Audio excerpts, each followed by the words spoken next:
তো সকাল সকাল বন্ধুরা, তো ঘরের কাজগুলি কমপ্লিট করে নিয়েছিলাম।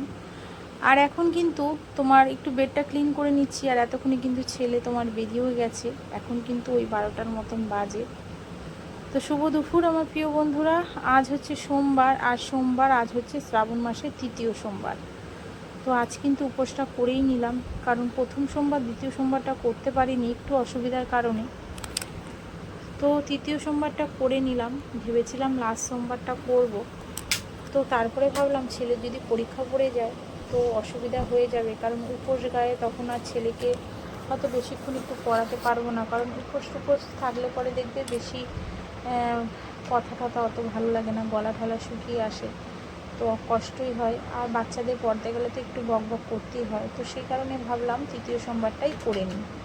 তো আজ কিন্তু করেই নিয়েছি। এদিকে কিন্তু দেখো বেডটা পুরো ক্লিন করে যে সমস্ত জামা কাপড়গুলি ছিল কাঁচা ধোয়া সেগুলি কিন্তু সমস্ত গুছিয়ে নিলাম। আর এখন ঘরের কাজটাই কমপ্লিট করে নেব।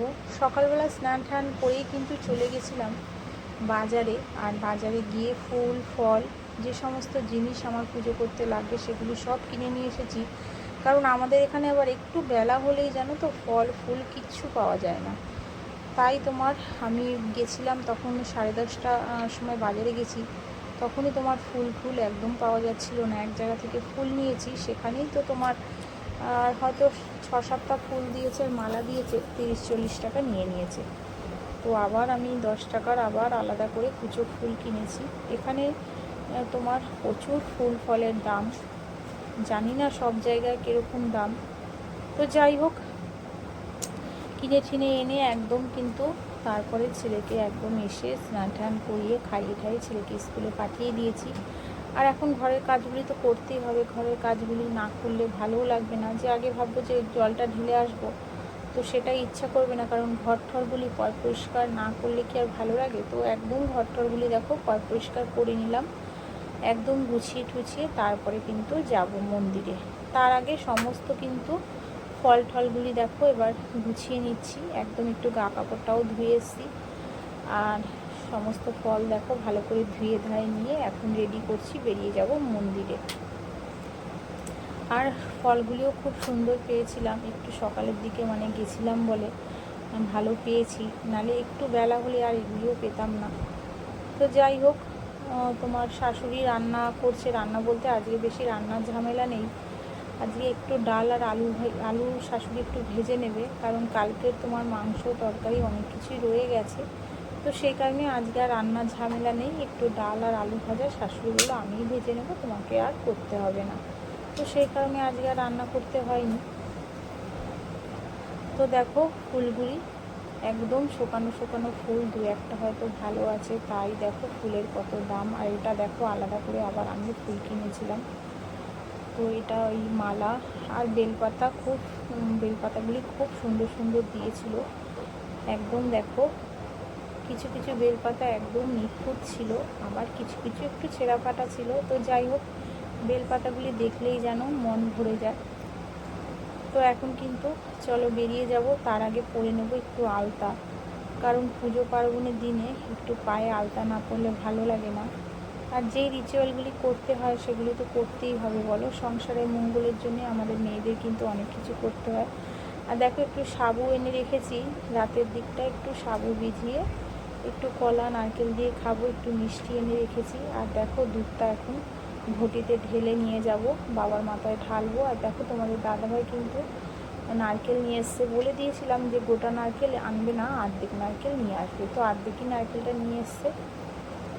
তো দেখো এই চুড়িদারটা পরে যাব, এটা একদম নতুন, তো এটা বার করেছি। আর এই গরমে সত্যি বলতে শাড়ি ঠাড়ি পরতে ইচ্ছা করে না, তো শাড়ি খুব একটা তো আমি পরি না, একমাত্র তোমার একটু বিয়ে বাড়ি ঠিয়ে বাড়ি ছাড়া আমি একদমই শাড়ি পরি না। তো দেখো আবার এখন কিন্তু একটু আলতা পরে নিচ্ছি। তো এই আলতাটা জানো তো ভীষণ ভালো, এই আলতাটার নাম হচ্ছে খুকুমনি আলতা। তো ভীষণ আলতাটা ভালো, এই আলতাটা তোমার এই পুজো আসার দিনে আমি বের করি, একটু পরি। অনেকে আছে বৃহস্পতিবার করে পরে, ভালো বৃহস্পতিবার করে আলতা পরা। তো আর সময়ের কারণে আর হয় না, মা প্রায় সময় ফোন করে বলে যে বৃহস্পতিবার করে আলতা পরবি।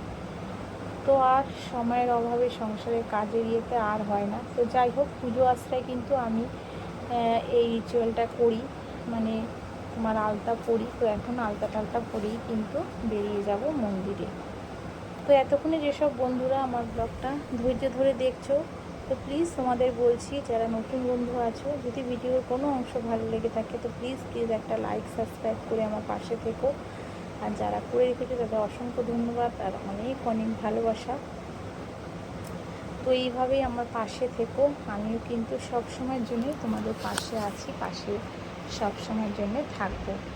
আর তোমাদের এত সুন্দর সুন্দর কমেন্টস আমাকে নতুন ভিডিও করতে উৎসাহ দেয়। তো প্লিজ এইভাবেই আমার পাশে থেকো।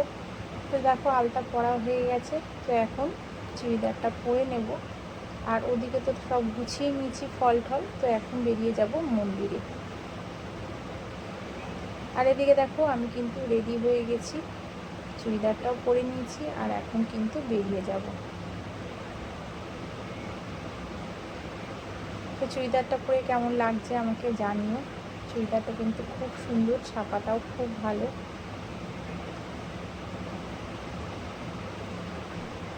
তো একদম রেডি হয়ে গেছি, এখন বেরিয়ে যাব মন্দিরে।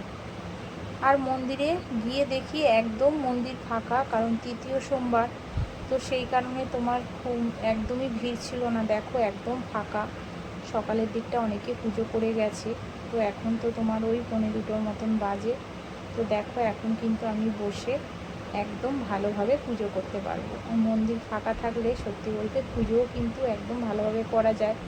ভিড় ঠিড় থাকলে পরে না, তো তোমার একটু তাড়াতাড়ি মানে করার জন্য বলতে থাকে। তো যাই হোক, মন্দিরে কিন্তু বেশ ভালোভাবে বাবার মাথায় জল ঢেলে একদম পুজো টুজো করে নিয়েছিলাম। তো এখন দেখো জল কিন্তু ঢেলে তারপরে তোমার মালা টালা পরাবো। ভিডিওটা খুব একটা করতে পারিনি, কারণ কেউ না ধরলে পরে করবো কী করে। তো যেটুখানি পেরেছি তোমাদের সঙ্গে শেয়ার করেছি। তো চলো বন্ধুরা, আজকের মতন সবাইকে টাটা। আবার দেখা হচ্ছে আগামীকাল একটি নতুন ব্লগের সাথে। আজকের মতন তাহলে আসছি, টাটা।